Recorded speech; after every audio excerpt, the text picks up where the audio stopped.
agar sizda kortizol gormoni doimiy ravishda ko'tarilib boradigan bo'lsa, bu patologiya, ya'ni organizmda kasallik vujudga keladi. Assalomu alaykum. Bugungi mavzuyimiz kortizol gormoni haqida. Siz bilan Bahora Qodiraliyeva. Kortizol gormoni bizni buyrak usti bezidan ishlab chiqariladi. Buyrak usti bezi ikki qismdan iborat bo'lib, po'stloq va ichki qismdan iborat bo'lib, bu ichki qismi nervlardan iborat. Ustki qismidan esa bizga organizmimiz uchun kerakli bo'lgan kortizol ajralib chiqadi. Ichki qismidan esa bizda adrenalin gormoni, ya'ni neyromodulyator ishlab chiqaradi. Как gormonga o'xshab harakatlanadi. Gormonga o'xshab ishlaydi neyromodulyator. Kortizol gormonining vazifasi bizda organizmda qandaydir stresslar olib o'tadigan bo'lsak, asabiylashadigan bo'lsak, yo qandaydir vahima holatlari kuzatiladigan bo'lsa, qandaydir yomon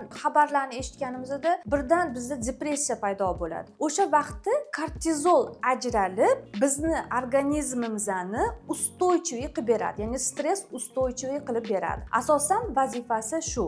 Shuning uchun sizda qandaydir stresslar bo'lganda kortizol ajralib, organizmingizni quvvatga keltirib, organizmingizni yanada kuchliroq ishlashini ta'minlab qo'yadi. Bu holat har birimizda ro'y beradi, lekin agar sizda kortizol gormoni doimiy ravishda ko'tarilib boradigan bo'lsa, bu patologiya, ya'ni organizmda kasallik vujudga keladi. Shuning uchun agar sizni hayotingizda qandaydir stresslar bo'ladigan bo'lsa va sizda boshqa sabablarga ko'ra kortizol ko'tarilib ketadigan bo'lsa, buni tezda davolash kerak bo'ladi.